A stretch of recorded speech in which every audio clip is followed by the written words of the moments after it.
The 30th film in the MCU is hitting cinemas this weekend, and it is a big sequel to one of the best MCU movies of all time. And I'm really excited to talk about this one in particular because it might be one of the best comic book movies I have seen this year. Let's get to it.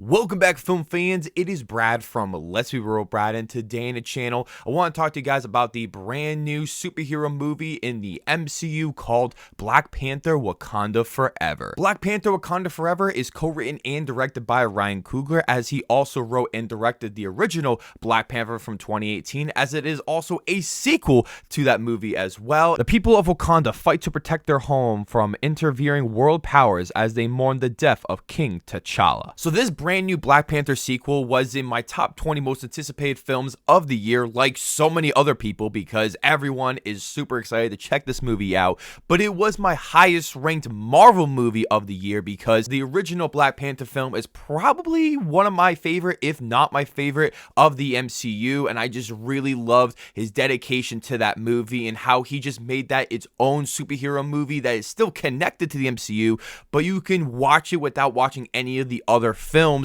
And it is just such a well-written, well-made movie. And I think all the same things could be said about this one as well. Let's just dive right into the positives first. And I gotta start with Chadwick Boseman, as this is a movie that is dedicated to Chadwick Boseman as he passed away last year.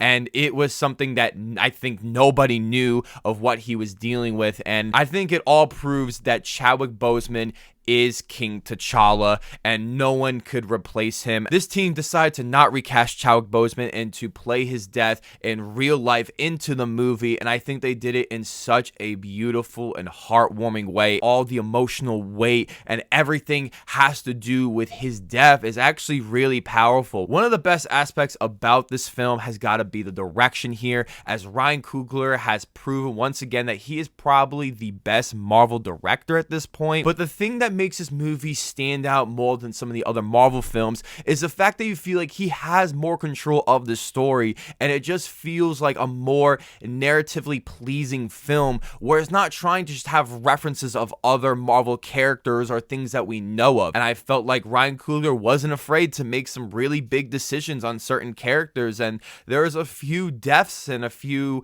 character decisions that were actually really shocking and actually added so much to this movie. One of the best aspects about this film has got to be the original score, as it is top tier, as you'd expect from Ludwig Göransson, who was able to compose the original Black Panther score and won Best Score at the Academy Awards. One of the biggest upgrades from the original Black Panther film has got to be the visual effects, as the visual effects in this movie are actually really damn good here, and probably some of the best I've seen of them in a really long time. This film feels like it was more polished, and they had more time to work on it, and they had a slightly bigger budget, and it shows because the CGI is pretty damn perfect in this movie. There's a few scenes where it does look like characters are standing on a green screen, or some of the water looks a little bit fake at times, but overall it looked extremely convincing. I also found that the action sequences also received a big upgrade, as this movie does feel bigger and more grand,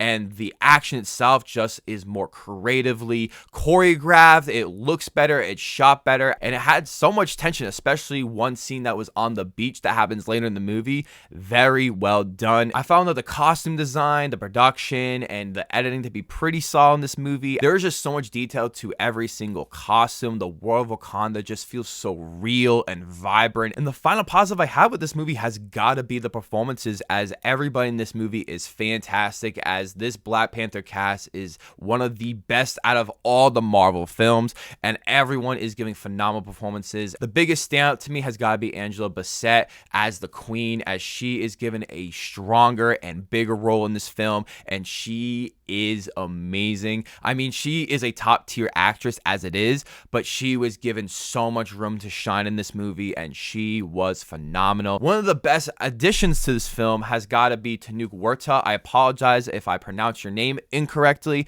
as he played Namor, and he was really great in this movie. I loved his passion to the role. Unfortunately, this film does have a few negatives here, and the first one is got to be the middle of the movie that definitely drags the pacing pacing down quite a bit, as it is a montage scene of characters trying to build things and trying to get ready for a big battle. And it's very typical of the superhero genre, but it is trying to develop a lot of the characters, which I'm totally cool with.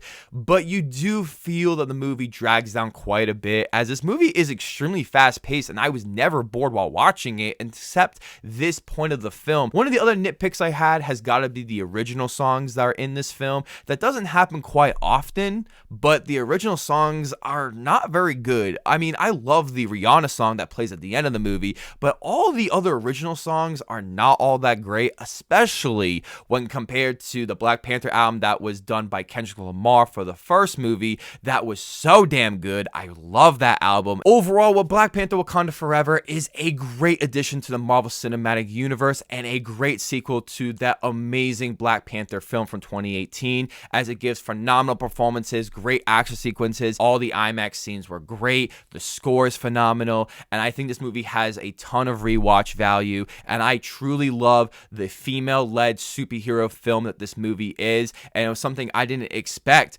but I truly loved it. I hope we get more. I am giving Black Panther Wakanda Forever an 8 out of 10. Thank you guys so much for checking out this review. As I want to know below in the comment section, have you seen this film? Are you going to see this movie? And I can't wait to hear all your thoughts about it, spoiler free, of course, down below. Before you guys check out this video, don't forget to hit that subscribe button, leave a like if you want to, and ring that notification bell so I can see you all in the following video.